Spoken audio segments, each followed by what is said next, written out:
السلام علیکم ورحمۃ اللہ وبرکاتہ۔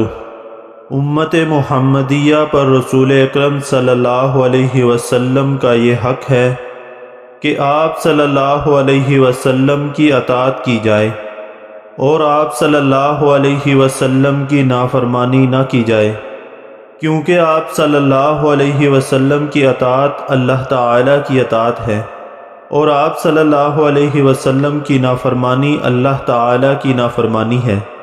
اللہ تعالیٰ نے آپ صلی اللہ علیہ وسلم کا یہ حق یوں بیان فرمایا: وَأَطِیعُوا اللَّهَ وَأَطِیعُوا الرَّسُولَ وَاحْذَرُوا فَإِن تَوَلَّیْتُمْ فَاعْلَمُوا أَنَّمَا عَلَى رَسُولِنَا الْبَلَاغُ الْمُبِینُ۔ اور تم اللہ کی اطاعت کرتے رہو اور اس کے رسول کی اطاعت کرتے رہو، اور ڈرتے رہو، اگر اعراض کرو گے تو جان لو کہ ہمارے رسول کے ذمہ صاف صاف پہنچا دینا ہے۔ نیز فرمایا: من یطیع الرسول فقد اطاع اللہ۔ جس نے رسول کی اطاعت کی اس نے گویا اللہ کی اطاعت کی۔ اسی طرح رسول اللہ صلی اللہ علیہ وسلم کی اطاعت جنت میں لے جائے گی، اور رسول اللہ صلی اللہ علیہ وسلم کی نافرمانی جہنم کا ایندھن بنا دے گی۔ رسول اللہ صلی اللہ علیہ وسلم نے فرمایا: کل امتی یدخلون الجنت الا من ابا۔ قالوا یا رسول اللہ ومن یأبا؟ قال من اطاعنی دخل الجنہ ومن عصانی فقد ابا۔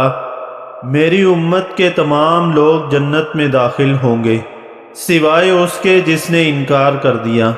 صحابہ کرام رضی اللہ عنہم نے عرض کیا: یا رسول اللہ، انکار کون کرے گا؟ تو آپ صلی اللہ علیہ وسلم نے فرمایا: جس نے میری اطاعت کی وہ جنت میں جائے گا، اور جس نے میری نافرمانی کی اس نے گویا انکار کر دیا۔ صحابہ کرام رضی اللہ عنہم میں رسول اکرم صلی اللہ علیہ وسلم کی اطاعت و فرمانبرداری کا جذبہ کوٹ کوٹ کر بھرا ہوا تھا، جیسا کہ سیدنا عبداللہ بن عباس رضی اللہ تعالی عنہ بیان کرتے ہیں کہ رسول اللہ صلی اللہ علیہ وسلم نے ایک آدمی کے ہاتھ میں سونے کی انگوٹھی دیکھی تو آپ صلی اللہ علیہ وسلم نے اسے اس کے ہاتھ سے اتارا اور پھینک دیا۔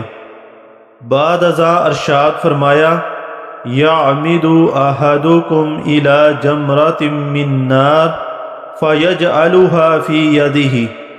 کیا تم میں سے کوئی شخص جہنم کا ایک انگارہ اٹھا کر اپنے ہاتھ میں رکھ لیتا ہے؟ پھر جب رسول اللہ صلی اللہ علیہ وسلم چلے گئے تو اس آدمی سے کہا گیا: اپنی انگوٹھی اٹھا لو اور اس سے فائدہ اٹھاؤ۔ اس نے کہا: لا واللہ لا آخذہ ابدا وقد طرحہ رسول اللہ صلی اللہ علیہ وسلم۔